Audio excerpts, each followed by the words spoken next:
Hi, I'm Mike Pesca, host of The Gist, and I'm the kind of person, maybe you are too, who likes to step outside the easy reinforcement of my own ideas. Maybe you actually like to have your beliefs tested and your perspectives expanded. I find that exciting, not unsettling. There are a lot of shows, ideologically driven shows and networks whose audiences say, "Thank you for telling me I'm not crazy." But I don't really doubt my own sanity. I don't need affirmation and reassurance that my side or one side of the political or social debate is right. I'm more worried about being misinformed by lazily going along with the untested assumption or narrative. The Gist is for people who know that being interesting starts with being interested. Subscribe now wherever you get your podcasts.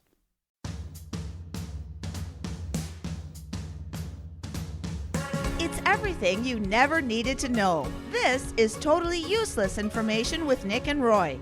Listen, laugh, and learn. This just in. Was the tooth fairy abducted in Greece? I don't know. Would you jump over a castrated bull? Hi, I'm Nick. And I'm Roy, and this week we went crazy to scour the internet to find out these totally useless tidbits just for you. Plus, we'll answer your question in the mailbag segment like, does loud music ward off mosquitoes? And in the news, a man in the nude, guess where? In Florida. Totally useless information. It's everything you never needed to know. Einstein was a moron. Newton was a jerk. 8 equals nothing. It's science, science, science. I promise I'll put my clothes back on. You know, that's not the first time you've said you've threatened that. Thanks for joining us. 85 plus countries around the world on the iHeartRadio Talk Network all across Canada, coast to coast, all over North America. No matter where you go, no matter what platform you're listening to us on, thank you very much. We really do appreciate it. So we're going to bring you some exciting stuff this week. Wait till you hear about that guy in the nude. It's fascinating stuff. Never mind that it's Nick in Florida. likes to talk about nude men. Yeah, I do. But I know where to find them. Hey, it's 2025, Nick. You That's can right. talk about anything you want. That's right. know? All right, what do you got in terms of science? Our brains are amazing, right? Yes, well, They're supercomputers. speak for yourself. Well, I know. I mean, really, honestly, while some computers have 3 to 4 terabytes of storage. Yeah, 3 to 4 terabytes, right? That's a lot of storage. it is. Now, what do you think the brain has? Half of that. 2.5 petabytes. That's like off the scale. Okay, 2.5 million gigabytes can fit into the average brain. Nick's maybe 0.5 gigabytes. You know, I was going to say that fact sounds really familiar because somebody told me that, but I forgot who told me. Hey, the weed that we breathe. While trees are important oxygen producers, right? Because we know, right, we've learned in school that trees are one of the main sources of oxygen, right? Don't you think? Nope. Think again. The majority of the Earth's oxygen is actually produced by marine orgasms. Oh, look at yes, you. yes, marine orgasm. Your head is right back with the naked man in Florida. It is produced by marine organisms who had a really good time, apparently. Primarily phytoplankton or phytoplankton in the ocean. Specifically, these organisms are like marine algae, generate a significant portion of the oxygen we breathe. Wow. Yeah, marine orgasms. No wonder the dolphins are swimming around with cigarettes in their mouths. Okay, break out your substances. Yes. Light up a fat doobie blunt. Yes. Yes. Before I say this, you might need to imbibe a little bit. All right.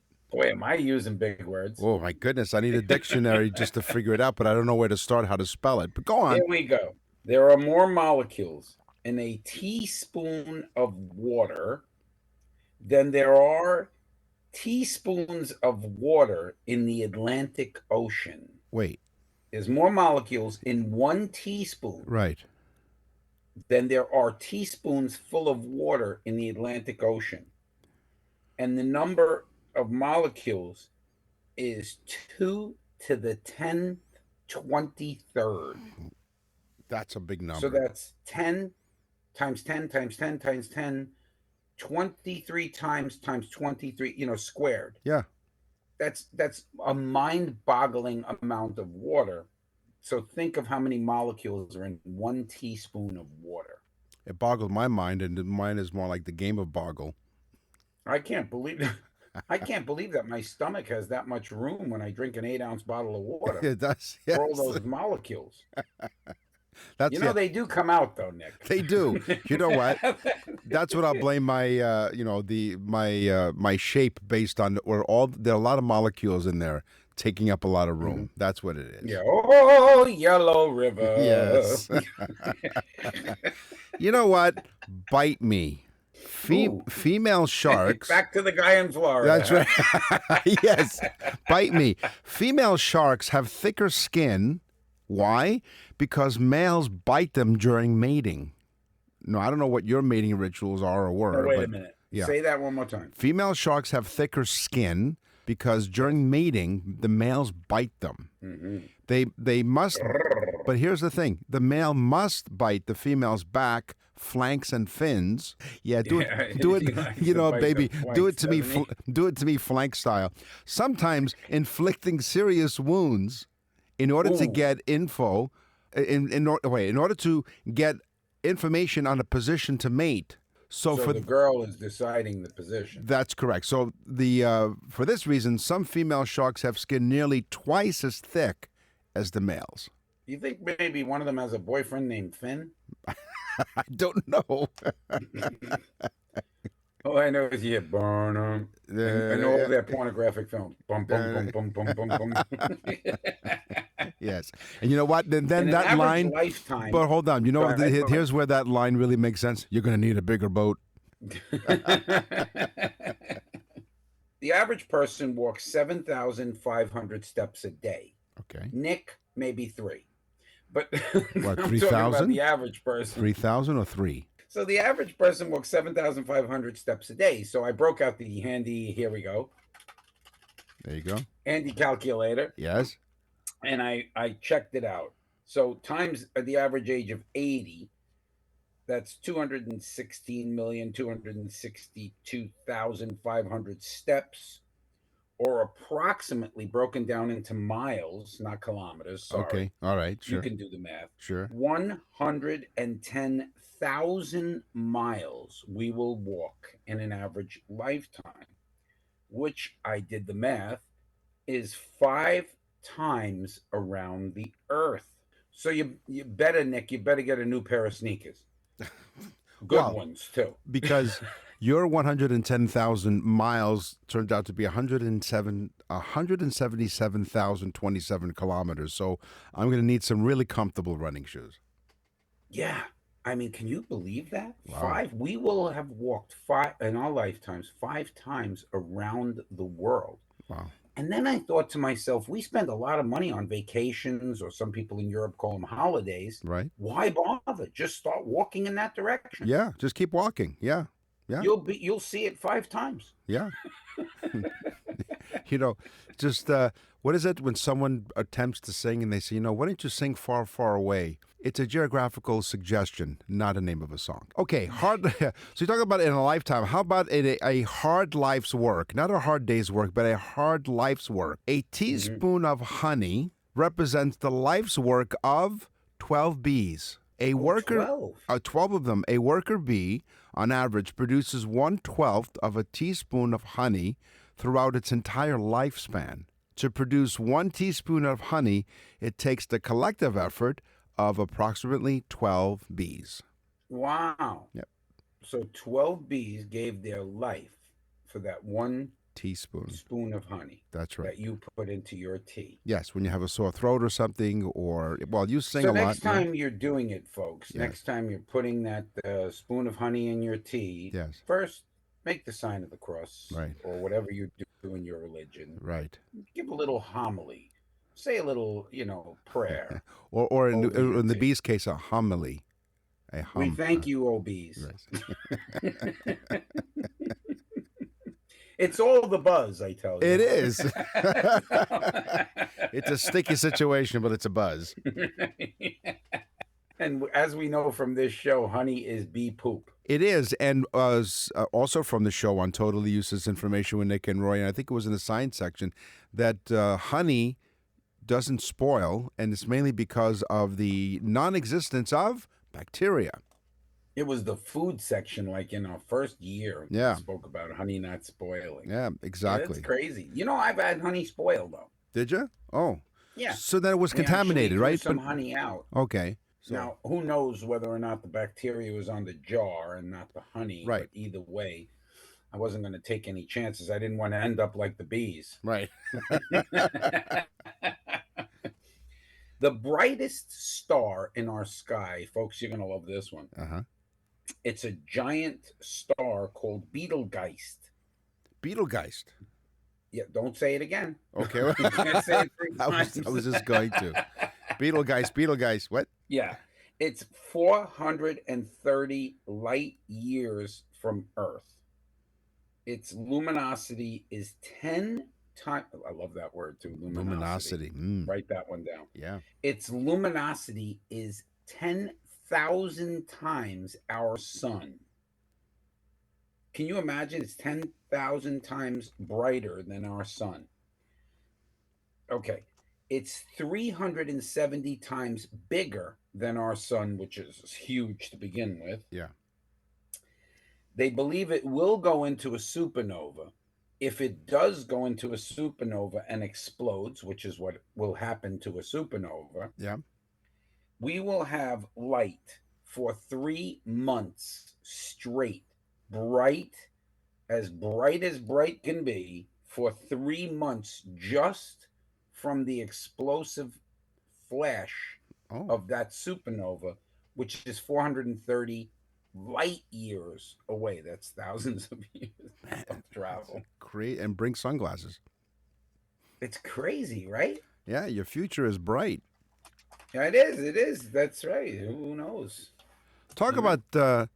Let me get some sunscreen, Nick. I will. Well, I need it for my forehead because it's the most. You need it for your whole head. Forget Right, about your forehead. That's a good point. Nick and Roy will continue with totally useless information. Totally useless information with Nick and Roy continues. Listen, laugh, and learn.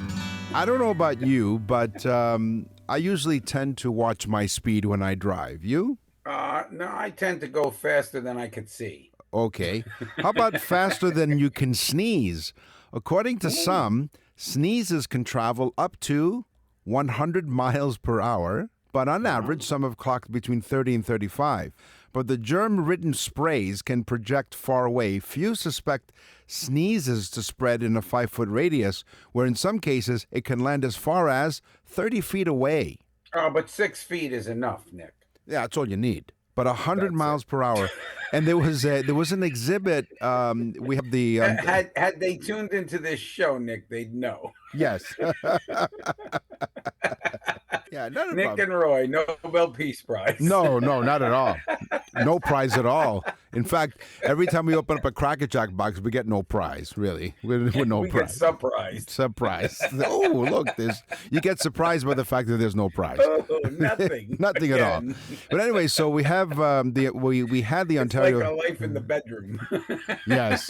Surprise. Nothing again. Yes, nothing again. Thanks for joining us on Totally Useless Information with Nick and Roy. And we mentioned the website, nickandroy.com. You can sign up for our monthly newsletter at the bottom of the page. Go to nickandroy.com. You can leave us a voice message. We click on where it says record here, and you can record up to about a minute or so. Send us your feedback or suggestions for a topic, which is neat. But here's the really cool reason why you visit nickandroy.com. You click on the Nick and Roy store and you go to the birthday messages. Why? And of course, the birthday message, which I think we're doing, I don't even know how many today, but I mean, it's becoming insane. The birthday messages are a little mini show that we put together for each individual person. These are not recorded and just generic. We actually take our time to record an individual show for each and every person. Go to nickandroy.com, click on the sample. You'll understand what I'm saying. It's a fantastic gift. It's one of the best gifts that people have all said the same thing. It's one of the best gifts they've ever gotten. And it's the perfect gift when you say, I don't know, this person has everything. Well, they don't have us. Well, we will be part of their birthday, and we hope that you go to nickandroy.com and click on the Nick and Roy store.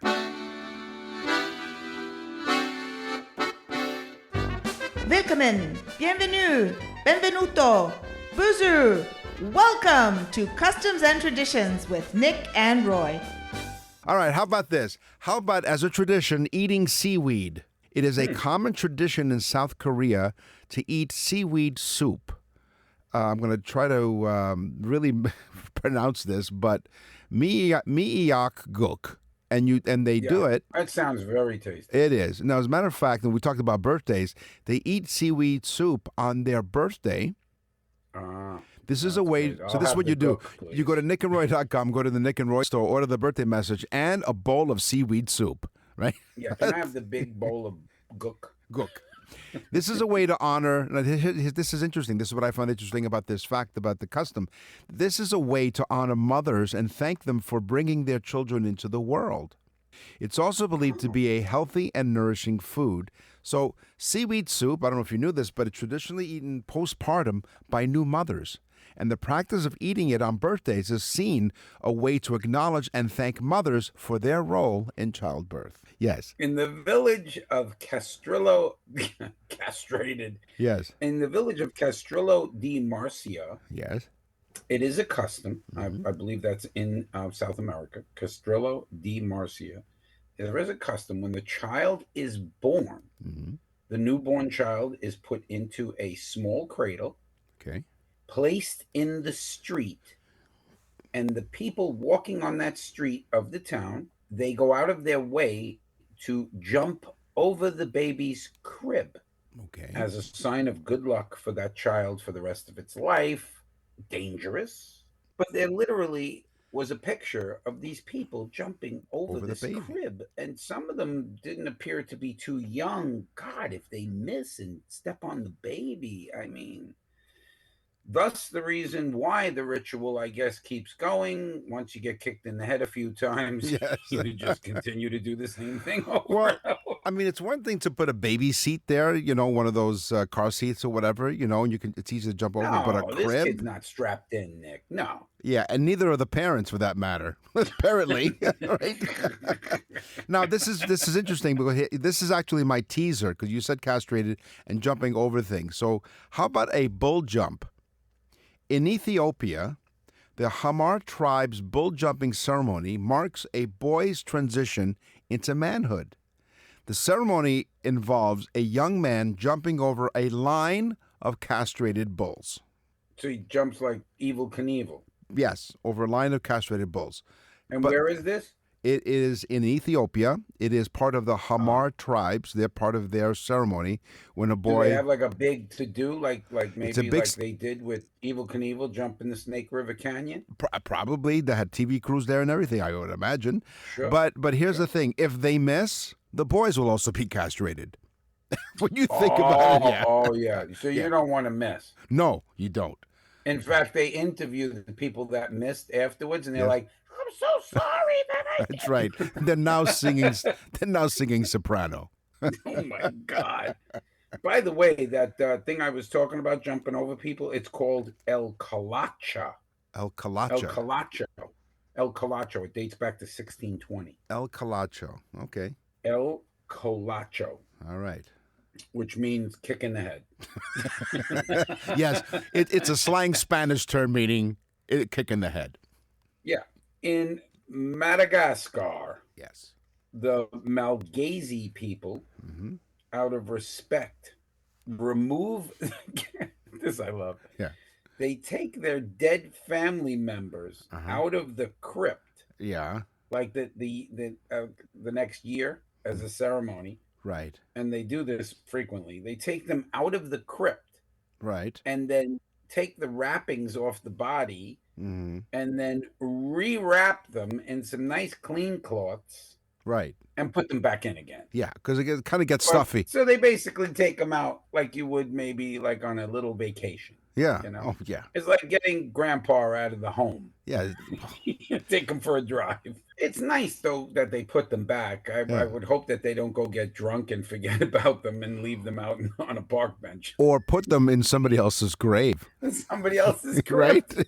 Because, They you know, come the next day and rewrap them again. oh, come on. We've all experienced this. No matter when you take something out of a box or something, it doesn't matter what it is, electronics or whatever it is, you try to put it back in the box the same way it came Yeah, out. You can't get it back. No, in. you can't. No, So you gotta hopefully stuff it in. they take their. That's what the cannon packer is for. That's But right. listen, there's a woman in that town she's known for the way she puts the cloth on. Oh. They say she's one of the best rappers in town. Oh, she is. Boom, boom, shh, boom, boom. Sh. Hip hop. You can tell Nick does not listen to rap. 'Cause No. He did it like it was a tango. Right, yeah, exactly. Hey, listen, we're going to do music here on Total Useless No, you Information gotta with Nick do and the Roy. heartbeat. It's a heartbeat, Nick. Boop, boop, boop, boop, Okay, I understand that. But I just came up, I think you and I just came up with a brand new music genre, tango rap. There you go. Tango rap. Tango rap. That's right. There you go. I love it. Now, when you hear oppa, you think of what nationality? What people are from what part of the don't world? tell me. Greece. Right. Okay. And what is one of the traditions that people, that one of the many traditions that, not that one, but the other tradition that people, the Greek people are known for? It's specifically at a wedding. What is one of the main traditions that everyone's really familiar with? How about breaking plates, right? They smash the plates on the ground the and they plate yell. breakers. That's right. But how about Beats this? washing them. Well, it does. Well, in Greece, plate breaking is believed to ward off evil spirits. That's why they do it. And they symbolize a new beginning for the couple. But, get ready for your national anthem. In Germany, Deutschland, Deutschland. breaking dishes is also a tradition. That they do it at a couple's house before the wedding, and it is believed to bring good luck. This custom can be traced back to pre-Christian times, and it's for the same reason, to ward off evil spirits with the loud noise of the breaking dishes. Now, also as part of Germany, so this Poltera band, I don't know if I'm pronouncing that correctly, but in Germany, No, you're probably not. probably not. But a pre-wedding, Du bist verrückt. that's exactly what I didn't say. In Germany, a pre-wedding party involves smashing the plates to bring good luck and to symbolize teamwork. In other words, you broke it, you clean it up. Nick and Roy will continue with totally useless information. We're back with totally useless information with Nick and Roy. Listen, laugh, and learn. In Greece, Yes? there is no. Listen, this was my tease, by the way. Okay, here comes a tease. The tooth fairy was abducted because in Greece, Yeah. there is no tooth fairy. Oh, so what happens? Nope. Instead, when a child loses a tooth, Right. parents walk him outside. He takes the tooth and he throws it up on the roof of the house. Okay. And then he makes a wish. Could you just imagine this, though? They throw their teeth up on the roof and make a wish. Right. I mean, I don't even understand that. Where did that come from? Well, You know? yeah, these I mean, I can traditions. understand the tooth fairy. Kids are scared, and there's a little reward for the pain, I guess. I guess they're getting kids ready for life. Yes, exactly. Little reward for all that pain. Hey, Matsuri to you too, okay? In Japan, Yeah, Maserati to you. Kanamara Matsuri, it celebrates fertility with phallic-shaped statues and foods. Kanamara Matsuri in Japan, the Kanamara Matsuri celebrates fertility with phallic-shaped statues and foods. It's held Heart-shaped foods. Yes, it is held. So we brought out the zucchini and carrots. Everybody enjoying themselves? Well, that's just it. This festival, it's held annually in Kawasaki, Japan. It's That's part where the motorcycle comes from. It's part of the Shinto festival known for its bold celebration of fertility and sexual health, featuring phallic symbols, shrines, and some food items shaped like the male organ. Yeah, you wouldn't want to smuggle some of that food out of the party. No, no. Well, Totally useless information with Nick and Roy is what you're listening to. And in case you didn't if you're wondering what this is all about, well, thank you very much. 85 countries around the world. We're on the radio We're still coast. doing the same thing. Yes, coast to coast to coast in Canada on the iHeartRadio Talk Network. There are many ways for you to contact us. Like we said, you go to our website, you go and send us an email, which we'll do a mailbag a little bit later. And also, you can leave us a message, go to the website. And also, if you're listening to us on the radio, just go to 71010 and you send us a text, and it'll come right to our inbox. nickandroy.com. From Beethoven to Bieber, rock and roll to rhythm and blues. This is Totally Useless Music Information with Nick and Roy. Since you're the musician as a part of our duo here, why don't you go first? There's an iconic guitar. There's basically two really iconic guitars. One would be Gibson, Right. and that would be because a guy named Les Paul kind of invented what we know of as the electric guitar of today. Okay. But there was this other guy. He invented the Fender guitar, and I think Fender eclipses Gibson as the most noted and recognizable guitar. Okay. Guys like Eric Clapton, he plays, I don't know if you know the name, but it's called a Stratocaster. I've heard of that, yeah. It's one of the most famous guitars. It's the iconic shape of an electric guitar. Right. The Stratocaster is an amazing guitar. I have one.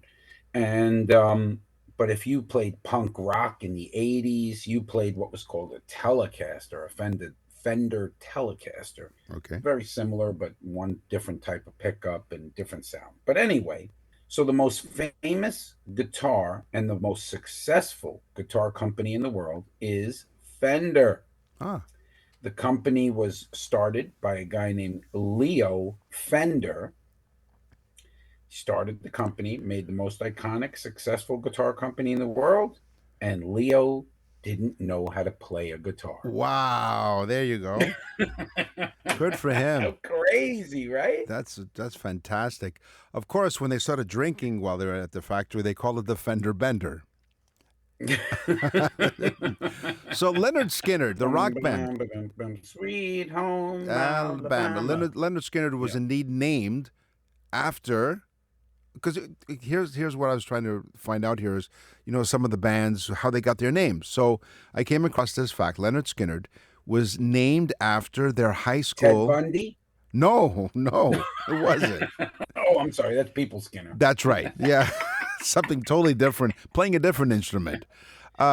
So they named the band after their high school gym teacher, Leonard Skinner. Skinner was known for strictly enforcing the school's policy against long hair, and so the band members found it humorous and rebellious to name themselves after him, Leonard Skinner. I love that. That's the write down one. Yeah, that's cool. That's when you write down. So Leonard Skinner. Cool. And it's very rare for Nick to have a fact that isn't like 400 words. Well, there's more to this, but I figured I'd cut it off there. He got right to the point on that one. Exactly. There you have it. Scientists work with people with brain injuries. They've worked with Nick and had no success. Listen, they were searching and inside my brain. They couldn't find anything. So there you go. Yeah. Well, scientists are working with people with brain injuries that lose their memory. Okay. Basically, they get knocked on the head and they get amnesia, and they can no longer remember. I tried it. My wife did not buy it for 1 minute. Not the first she time. She said, "You know what you're going to get if you don't remember who I am." Right, yeah. Nothing. That's what you're going to get. No. And you're going to like it. I said, why should things be different? For sure. But anyway, these scientists have found that if they take people with amnesia and play them songs from different generational years, depending upon their age, these people will put brain matter together to form the memory that they can no longer think about. Really? So basically, they'll say to them, "Do you know who you are?" "No, I don't know who I am." "Do you know who you're married to?" "No, I don't remember that." "No, I don't remember friends." "No, I don't remember this." Right. But they hear the song and their brain connects makes connective passages to figure out what the memory was to the tune, and they remember exactly what they were Wow. doing. Think about it, Nick. You remember what do you remember about the first time you heard the Bangles song, Walk Like an Egyptian? I was actually on a bus going down to work at NBC. See, there Like you go. it just You brought me remember right that. there. I could I was smell the standing bus. in Yeah. the Astor watching the video on the video jukebox, which was Yeah. very brand new. Right. The And Astor, I of can course. remember standing there watching it. The Astor, of Yeah. course, is the restaurant and establishment that Roy's family owned for many, many years. That I worked at, and it was really an establishment. It was an iconic establishment for the mid '80s in the Bronx, New York, where we grew up. Although we never grew up really. Wow, that's pretty No. interesting. So Isn't that crazy? you're being a really big Beatles fan. I know that you talked about the Beatles. We often see. I think you sing some Beatles songs in your repertoire when you sing. I do. Yeah. I So do. I like Roy, if you're in mainly George Harrison songs. George too. Harrison, okay. Yeah, I love George Harrison. If you're in the southwest part of Florida and you want to be entertained, well, go to Roy's website, which is musicbyroy.com, and he'll tell you where he's performing. Cheap And plug. well, it's okay. It's a great show. So the Beatles song, this song was the most covered in history, with over 2,200 versions recorded. Is it something? It's nothing at all. It's Yesterday. Oh, Yesterday. The song was originally recorded by the Beatles for their 1965 album Help. Although credited to Lennon and McCartney, the song was written solely by Paul McCartney. Yesterday. Yes, and recorded alone with just him and George Martin. And then George Martin puts the string arrangement in, and they never did it as a group. Paul McCartney wrote it and sung it. It's very similar to what they would do to George Harrison. George Harrison would write songs Right. and then put them together. In fact, Something, that's why I said Something. Something was a George Harrison hit that was on the Abbey Road album. It was supposed to go on the album before, but the Beatles voted it out because George and Paul and John would say what they had to say of what songs would go on, and George only got one or two per album, and so they chose one or two of the other ones. But Something was only on the album because George Martin said you have to put this song on, Right. and it's not until right before it goes on that Paul McCartney puts that bass line in the song. You have to listen to Something. Yeah. And listen to the bass line in it. It's unbelievably amazing. So, that's music history to me. It is fantastic. Nick and Roy will continue with totally useless information. You're listening to Totally Useless Information with Nick and Roy. Listen, laugh, and learn. What's in the mailbag? What's in the mail? All right, Harper. Yes. Harper from Knoxville, Tennessee. All right. Love the accent. Yep. Harper says, my father said that his birthday message was the best gift he has ever gotten. Did I not say that earlier in the show? You did. Harper says that he just goes nuts. He's played it for everyone he knows. That's nice. This is why we're doing so many of these, because one person plays it to 30, 40 people. Yeah, it's word of mouth. It's fantastic. Yeah. He said it's the best gift he's ever received in his life. He is 86 years old. Oh, nice. I remember doing this one. Yeah. And I must tell others it is one of the least expensive gifts I've ever purchased for him. And it's the one he loves the most. Thank you again. What a great, great birthday gift it was. Yeah. Thank you, Harper. Okay. My email comes from Jenny from Ottawa, Ontario, our nation's capital here in Canada. Dear Nick and Roy, we listen to your show every week on our way home from our weekly card game with our friends. We listen to you on CFRA in Ottawa. That's part of the iHeartRadio Talk Network. Here's my question. One of our friends told us at the card game that they read somewhere about loud music and how it can keep mosquitoes away. Is this true? Love your show. Keep up the great work. And I'm looking forward to the answer. Okay, what's a great question. So, Jenny, according to some research, as recent as 2019, playing electronic dance music would be enough to scare away the pesky mosquitoes. According to the study in Really? 2019, I just these got bit. the, well, because you didn't play this song. It's the Skrillex song Scary Monsters and Nice Sprites. It combines very high and low frequencies as well as excessive loudness and constantly escalating pitch. This discourages the yellow fever mosquito from biting the victims and mating at the same time. Mm-hmm. I think I just got bit. On the show today, we talked about science, we talked about customs and traditions, we talked about music. It's time for the news. And now, from around the corner and around the world, this is TUI News. A Florida man is being labeled as the birthday suit bandit. The deputies say that he tried to break into a woman's home while naked. Matthew... Break in while naked. That's right. He broke in while he was naked. Matthew Hunter, 63, of Palm Coast, was arrested. 63. 63 years old. He's an old man. Older. An older man. Yeah, with lots of wrinkles. Was arrested on charges of attempted burglary, criminal mischief, and exposure of sex organs. Oh, yeah, down here in Florida, we spell it right out. Right. Exactly. And it's because spelling does count.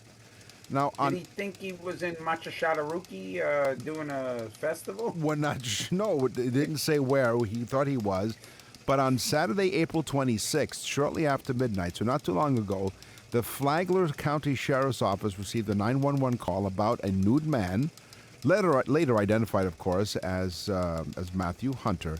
He was trying to break into a residence in Palm Coast. What was he using to pry the door open, Nick? Doesn't say if he was using a credit card or not. The woman inside the home called... Oh, man. There's the visual right there. What did he use to pry the Called door open? 911 and said, "There's a sausage sticking through my door." The woman inside called 911. She heard what sounded like a knife. Ah, here we go. Here's how we found out how he did it. No, it wasn't. Knifing it. Yeah. He was using, she said she heard what sounded like a knife trying to cut through the lock of her front door. So he The went man through. said, "What do you want from me? I'm just circumcising the door." When the deputies arrived, they found Hunter walking away from the woman's house completely naked, just as she Oh. described. He didn't get dressed back up again. He left the scene the way, Yeah, he did. Yeah, Right. he left the scene the way he entered the scene. They also discovered gouge marks on. On the door. I was wondering where they Where found were the the. gouge marks? I was gonna say, did he actually get in? Did he, I wanted to find out where the gouge marks are, but apparently Gives new meaning to the word I was trying to get in. right. So the authorities discovered gouge marks on the door frame and molding, not on yeah. the suspect. Yeah. So let's dig a little Is that deeper. what we're calling it now? Yes. The old door frame. That's right. The what do they call him? The birthday suit bandit. So let's dig a little deeper. Birthday suit bandit. That's right. Let's dig a little. Richard Buff. Right. Is his name. Take Buff. Or Buff Richard. Only in Florida, folks, do 63-year-old men walk Yeah. around naked. Well, You it's- think it was the villages. Well, listen, you thought because it's so hot down there, probably maybe he just, in the meantime, let's just dig a little deeper into the story. According to the arrest report, I figured you would. according to the arrest report, Hunter is the woman's neighbor. The affidavit states the woman saw Hunter through her front window as he yelled that he was going to come inside the home and demanded that she open the door. So she actually knew him. Well, Hopefully her peephole was high up. or what? And not low down all right. because that's got to be Joe from next door. Her peephole. I Okay. didn't know Joe had a pet snake. Deputies later spoke to Hunter's wife at their home. Wait a minute. Hunter has a wife? He has a wife, and so when Not anymore. Well, at the time of the arrest, so deputies spoke to his wife, who said that her husband had been drinking heavily. Oh. Yeah. Right. She admitted she was afraid of him, but had no idea he had left their home, as she had been asleep. Well, if in doubt, guys, always blame it on the booze. Right. Okay? Well, there you go. You were with that woman. I don't remember a thing. Yes. Where were your clothes? Nah. I have no idea. In fact, if you find them, let me know. The court I record. was with a friend, Jack Daniels. Johnny Walker. Jack and Johnny Walker and Jack Daniels. Yeah. The court record showed that he's expected to appear in court later in the month of May. Hopefully, he'll wear some clothes at the arraignment. So they arrest this man, Yes. much to the shock of his wife, who says that he was inebriated, Right. and then he takes his clothes off and goes next door. Right. Did he say why? All he said was he was yelling and saying, "Let me in," basically. Oh, Yeah. yeah. Well, after so many years of marriage, you begin to form these pleas Yes. for it. You're like, please let me in. That's all the time we have for this episode of Totally Useless Information with Nick and Roy. We will scour the internet far and wide to find more Speak for totally... yourself, Nick. What, far and wide? We'll find out more totally useless information just for you. So until then, we want you to tell everybody, because millions of people listen to this show in 85 countries around the world, folks. We're so happy about that. We are so proud of what we've created here. And so we really do thank you for listening.